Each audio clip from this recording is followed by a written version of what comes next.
Imagine waking up tomorrow and your town no longer exists. Not burned, not flooded, simply gone, swallowed by the ground beneath your feet while you were sitting in your living room watching television. That happened in Canada, and it is on this list. Canada has more than 2,500 ghost towns hidden in plain sight across its provinces. Most people drive past them without a second glance. They are just silhouettes on the landscape, old buildings at the edge of roads nobody travels, names on maps that no longer correspond to any place where people live. But 9 of them have stories so dark, so strange, so hard to believe that they deserve to be told properly. Some died the classic way. The railroad created them and abandoned them. The economic depression emptied them. The young left and the old died, and nobody remained. Yet that is the most common story and also the saddest, because there is no villain to blame, only the relentless passage of time and the economy. Others died in ways that cannot be anticipated, planned for, or avoided. By fire, by water, by the earth itself moving beneath the feet of people who believed they were safe. This is the countdown of the 9 most significant ghost towns in Canada. And number 1 is not just the story of a town that disappeared. It is one of the most terrifying things that has ever happened on Canadian soil. Let's stay until the end. Number 9. Robsart, Saskatchewan. Robsart was founded in 1910 when the Canadian Pacific Railway purchased land in the southwestern corner of Saskatchewan. In the years that followed, settlers began arriving, and the town grew with the characteristic speed of all railway settlements on the Canadian prairies. Fast, orderly, full of the conviction that the future was bright and that the roots being planted here would last for generations. By 1920, Robsart had a population of around 350 inhabitants and more than 50 businesses, a bank, a school, a hotel, grain elevators, a surgeon's office, a dentist. For a small prairie town, that was impressive. People had employment, families were putting down roots, the future seemed real and within reach. The railroad was the heart of the town. It brought people, it carried grain, it kept everything breathing. As long as the trains kept coming, Robsart would keep growing. But things began to go wrong one after another. With that accumulation of blows that small towns do not have the capacity to absorb. In 1929 and 1930, a fire at the grain elevator was followed by a major fire in the town center that leveled much of the commercial district. Then came the Great Depression. Drought dried out the fields. Grain prices fell so low that farming stopped making economic sense. The people who had built their lives in Robsart began to leave. Not all at once, not in a dramatic exodus, just slowly, steadily, year after year. Like sand slipping through your fingers with nothing you can do to stop it. The older generations died. Those who came after went to the cities in search of opportunities that Robsart could no longer offer. By the 1980s, the town was a shadow of what it had been. In 2002, it lost even its village status and was quietly reclassified as a hamlet. Today, only about 14 people still call Robsart home. If you drive out there, you'll find crumbling storefronts on a main street that sees almost no traffic. The old hospital on the edge of town now serves as a shelter for horses. Nobody declared the town dead. Nobody organized a funeral. It just kept emptying a little more each year, until one day, there was almost nothing left to show it had ever existed. Number 8. Rowley, Alberta. Rowley was founded in the early 1910s when the railroad reached Alberta, and farmers needed a nearby place to load their grain onto trains and get the supplies they needed to live. Rowley became exactly that place, with the speed that towns have when they meet a real and concrete need. By the 1920s, Rowley had a population of around 500. A hotel, a hospital, a church, a school, grain elevators, and a main street full of activity that felt like the center of the world to everyone who lived there. It was the kind of small town that people remember with a nostalgia that is as much truth as idealization. Because in that kind of place, every person knows every other person, and life has a human scale that cities never offer. The Great Depression slowly undid it. Young people left for the cities. Businesses closed one by one. The last one, a grocery store, closed in 1973. By the mid-1970s, Raleigh had gone from 500 residents to a handful of stubborn people living among rows of empty buildings. Most places in that condition simply keep emptying until nothing is left. Raleigh had a different ending. One night, a group of locals whose liquor supply had run out decided to break into an old boarded-up saloon and throw a party. But one thing led to another, and someone said out loud what everyone was thinking, that it was worth restoring that building and maybe the whole town and turning it into a heritage tourism stop. That conversation turned into real action. Over the next 25 years, the remaining residents restored buildings, placed mannequins inside to recreate scenes from the 1920s, and opened Sam's Saloon as a working bar. In 1988, Raleigh was chosen as a filming location for the Canadian film Bye Bye Blues, which put it back on the map. At its peak as a tourist destination, the town received around 900 visitors per week, arriving by train from nearby Stettler. The last train stopped running in 1999, and tourist numbers fell with it. Today, fewer than 10 people live there full-time, but those few still open Sam's Saloon for events. They still offer free tours in summer, and still fight to keep the old buildings standing. Raleigh is not entirely dead, and not entirely alive. It exists in that strange in-between space that very few towns have managed to inhabit. Number 7. Bankhead, Alberta. Every year, more than 4 million people visit Banff National Park. They come for the mountains, for the impossibly turquoise lakes, for the wildlife, for a nature that nowhere else in the world presents itself with such generosity. And almost all of them pass by one of Canada's most fascinating ghost towns without knowing it is there. At the foot of Cascade Mountain, Bankhead was established in 1903 as a coal mining town, built to supply energy to the Canadian Pacific Railway's locomotives and to the boilers of the famous Banff Springs Hotel. Within a few years, it had grown into a fully functioning community of around 1,000 people, and it was no ordinary town. In 1905, when neither Canmore nor the town of Banff itself had a municipal water supply, sewage system, electricity, or street lighting, Bankhead already had all of them. It was not merely keeping up with the times, it was ahead of them. At peak production, around 300 men worked underground and another 150 above ground, extracting around 200,000 tons of coal each year. The town had a church, a school, a hotel, a billiard hall, stores, and a theater. Families from Poland, Italy, Britain, Russia, Germany, Ireland, and dozens of other countries had put down roots there together.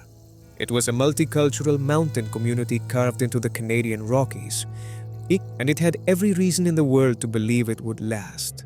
But the coal itself was the problem. The seams inside the mountain were folded and fractured in ways that forced miners to dig a tunnel network exceeding 600 feet. Costs kept rising, coal quality kept falling, and tensions between workers and management kept exploding into repeated strikes. After a strike in April 1922, the company officially announced the mine's closure on June 15th of that year.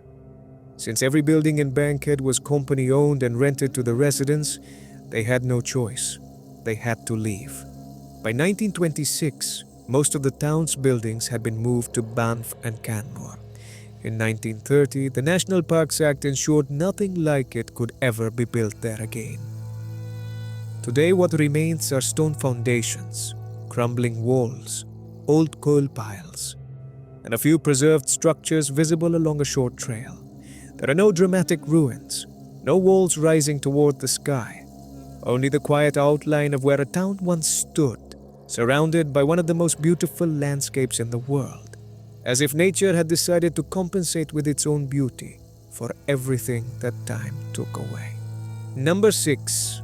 Shoudn, British Columbia. In the 1890s, deep in the mountains of the Slocan Valley in British Columbia, silver was discovered. The news spread with the speed that the rumor of wealth carries, and what came next was the usual mix of people that kind of news attracts. Prospectors, miners, millionaires, swindlers, and land speculators. Everyone rushing toward the same point on the map. Within a few years, Shoudn had grown into a town of more than 5,000 people, with 29 hotels, 28 saloons, 3 breweries, theaters, a hospital, 2 newspapers, and even a bowling alley. They called it the Monte Carlo of the North. By 1897, Shoudn had electric street lighting and fire hydrants, and became the first place in all of British Columbia to offer electrical service to every citizen. For a remote mountain town in the 19th century, that was extraordinary. But Shoudn was built in a narrow valley directly over a creek, with wooden buildings pressed tightly on both sides of the water. It was a disaster waiting to happen, and it happened. In May 1900, a fire that started behind Spencer's Opera House swept through and destroyed most of the town center. Shoudn rebuilt.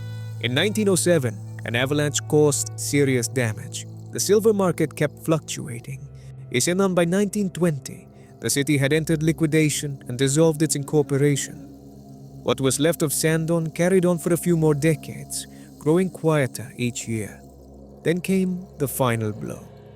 In June 1955, the creek became blocked after heavy rains, and the flooding destroyed most of the structures still standing. What the flood did not take was soon picked over by looters and souvenir hunters who arrived to sweep up what remained. Today, only a handful of buildings still stand, including the Old City Hall and the Silversmith Power Station, which has been operating continuously since 1897 and still feeds power into the BC hydro grid to this day. That is perhaps the most extraordinary thing in all of Shoudn's story, that the electrical infrastructure they built in that remote mountain town in the 19th century is still generating power more than 100 years later, while the town itself has not existed for decades. Number 5. Parkhurst, British Columbia. Most ghost towns are hard to find. Parkhurst is in a completely different category. It sits on the northeast shore of Green Lake, just north of Whistler, and there is no road leading to it. The only ways to get there are by boat, across the lake, or on foot through the forest. That isolation is not a consequence of its abandonment. It is what defined this place from the very beginning. The Barr Brothers Lumber Company began operations there in 1923, building a steam-powered sawmill, and the small community needed to house its workers. At its peak, the town employed around 70 people and had its own store and a small school. It was not a large or ambitious place.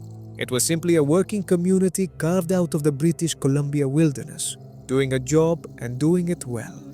But the lumber industry began to slow down, and when it took another serious hit in the 1950s, the sawmill could not survive. By 1966, Parkhurst had been completely abandoned, and because there had never been a road connecting it to the outside world, no one came back to clean it up or dismantle it. The forest simply moved in and took over. Today, old vehicles, abandoned logging equipment, and the remains of buildings are scattered among the trees, slowly being devoured by moss and vegetation. Parkhurst is the kind of place that seems pulled from a science fiction novel, the kind of place where the modern world never came to retrieve what it left behind. Nature is in the active process of erasing it, and that process is visible in every rotting log and every rusted machine that the foliage covers a little more each year. Number 4. Aniox, British Columbia. There is a place on the northern coast of British Columbia that cannot be reached by car, cannot be reached by train, and that most people have never heard of. Its name comes from the Nisga'a language and means hidden waters, and that name still fits it perfectly. The Granby Consolidated Mining, Smelting, and Power Company began building the town in 1912. By 1914, Aniox had grown to a population of around 3,000 residents. For a place with no roads or railways connecting it to the rest of the province, that was a remarkable achievement. Everything arrived and left by steamship across the ocean. The company built the entire town from scratch. A hospital, a school, a golf course, a curling rink, and the first wooden tennis court in all of Canadian history. At its peak, Antioch produced 140,000 ounces of gold, 8 million ounces of silver, and 760 million pounds of copper. The smelter ran day and night, and the smoke was so thick and so constant that residents had to plan laundry days according to wind direction to avoid black soot falling on clean clothes. It was a hard industrial life, but it was a real community, with real families who had built something from nothing in one of the most remote corners of Canada. Then came the Great Depression. By early 1935, around 110 million pounds of unsold copper were piled near the port, the equivalent of 3 full years of production. Mining operations closed on July 31st, 1935. Virtually overnight, the entire population lost both their jobs and their homes. Without the mine, there was nothing to stay for. People left as fast as they could. Salvage operations in the 1940s removed most of the machinery and steel. 2 forest fires in 1942 and 1943 burned what remained of the wooden structures. Today, the forest has reclaimed almost everything. There are no buildings to visit, no streets to follow, only vegetation-covered ruins, a deteriorating dam, and a cemetery slowly disappearing under moss. The city Antioch is a town that the world built and that nature erased with a completeness that leaves no room for nostalgia. Number 3. Kitsault, British Columbia. Kitsault was built in 1979 to house workers and families from a molybdenum mine in the remote mountains of northern British Columbia. The community was designed for 1,200 residents and included a shopping center, a restaurant, a swimming pool, a bowling alley, and a hospital. The company spent an estimated $50 million building it from scratch, with the expectation that the mine would operate for decades. Families packed their bags and moved in, convinced they were settling somewhere permanent. 18 months after the first residents arrived, molybdenum prices collapsed, and the entire community was evacuated in 1982. There was no gradual decline, no slow trickle of people leaving. A decision made in a company boardroom, and a town of 1,200 people simply ceased to exist. That quickly, that brutally. Because the collapse happened so fast and the location was so remote, most things were simply left exactly where they were. Furniture in the houses, food in the cupboards, clothes in the closets. Everything stayed in place as if the inhabitants were coming back the next day. In 2005, businessman Krishnan Sutantiran purchased the entire town for less than $7 million and has since kept it preserved. He employs caretakers who mow the grass and maintain the buildings. The lights are still on. The streets are still clean. Kitsault is waiting for something that may never come, preserved not for its historical value, but because someone simply refused to let it disappear. It is a ghost town that does not look like a ghost town, and that contradiction is the most unsettling thing about it. Number 2. Val-Jalbert, Quebec. Val-Jalbert was founded in 1901 when industrialist Damas Jalbert built a pulp mill at the foot of Ouiachiouane Falls in the Saguenay region of Quebec. A complete company town grew up around it. Houses, a church, a school, a convent, a general store, a post office. Workers earned nearly double the standard wage of the era, and the company houses had electricity and running water, luxuries that would not appear in the rest of Quebec for almost another quarter century. By the mid-1920s, the town had around 1,000 residents and was considered one of the most modern communities in the entire province. The families living there had built their lives around that single meal, with the confidence of those who cannot imagine things could change. Then the pulp market turned. The mill could not make the transition from mechanical to chemical production. The owners closed permanently on August 13, 1927. The families who had built their entire existence around that one facility had no reason to stay.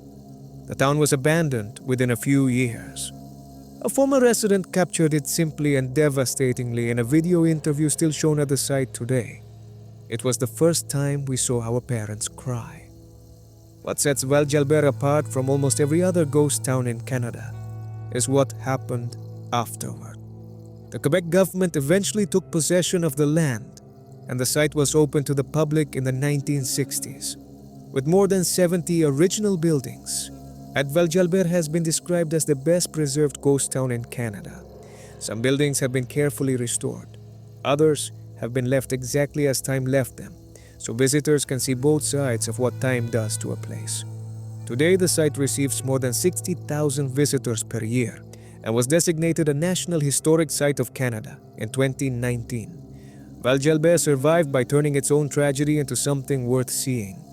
It is a ghost town that became a museum of itself, and that is both beautiful and profoundly sad. What comes next is not the story of a town that was abandoned. It is the story of a town that was swallowed by the earth. Number 1. Saint-Jean-Vianney, Quebec. Every other town on this list died slowly. Businesses closed. People left. Buildings fell over years and decades. There is something about that kind of death that the mind can process, that history can record clearly. Saint-Jean-Vianney is different in a way that is almost impossible to fully comprehend. This town was not abandoned. It was swallowed. Saint-Jean-Vianney was a village in the Saguenay region of Quebec, with a population of 1,266 people. Complete families, complete lives. A place where people had been born, grown up, married, had children. An ordinary place in every sense the word can have. What nobody knew, what nobody could know without the kind of deep geological analysis that simply was not done for rural towns in that era, was that Saint-Jean-Vianney had been built on a bed of unstable Leda clay. Leda clay is a type of soil that can liquefy completely when subjected to certain types of pressure or saturation. It does not collapse in the conventional sense. It turns to liquid. And when it does, anything sitting on top of it, houses, streets, cars, people, sinks into that moving mass and is carried away. In April 1971, unusually heavy rains began saturating the clay beneath the town.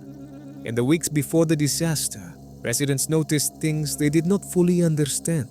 Cracks opening in the streets, house foundations sinking several inches into the ground, strange underground thuds coming from below. Sounds the earth should not make. Signs that, in hindsight, were unmistakably clear, but nobody knew what they meant. On the night of May 4th, 1971, the landslide began at 10:15 in the evening. In 40 minutes, it reached the eastern part of the town. In 5 more minutes, 40 houses had been destroyed and 31 people were dead. Cars, a municipal bus, and entire houses were dragged underground and carried toward the river by liquefied clay moving at high speed. One resident said afterward that he was watching a hockey game when he heard screaming outside.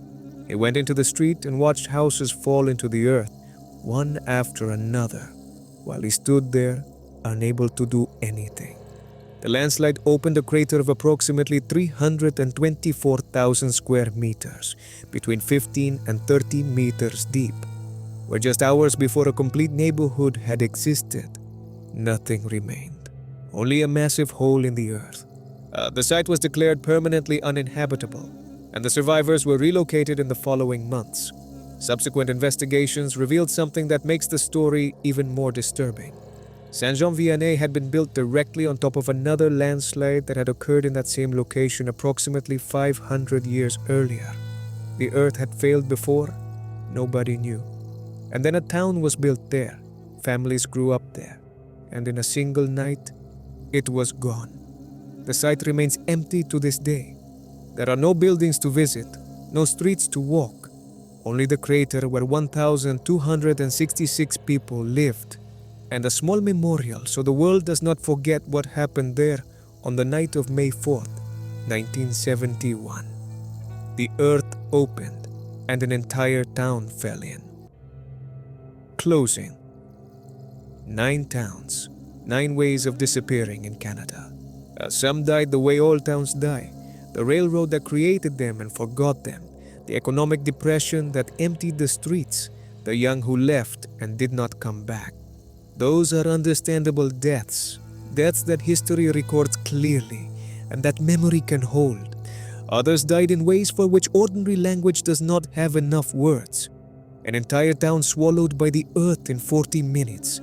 A settlement built and destroyed in 18 months by decisions made in boardrooms thousands of miles away. An industrial community that the forest devoured so completely that today almost no trace remains that anyone ever lived there. Canada has more than 2,500 ghost towns. Most of them do not have stories as dramatic as the ones on this list. They are simply places that emptied with the slowness of time, that left behind a church, a cemetery, the foundations of what was. And in that ordinary quietness, there is also something that deserves to be remembered.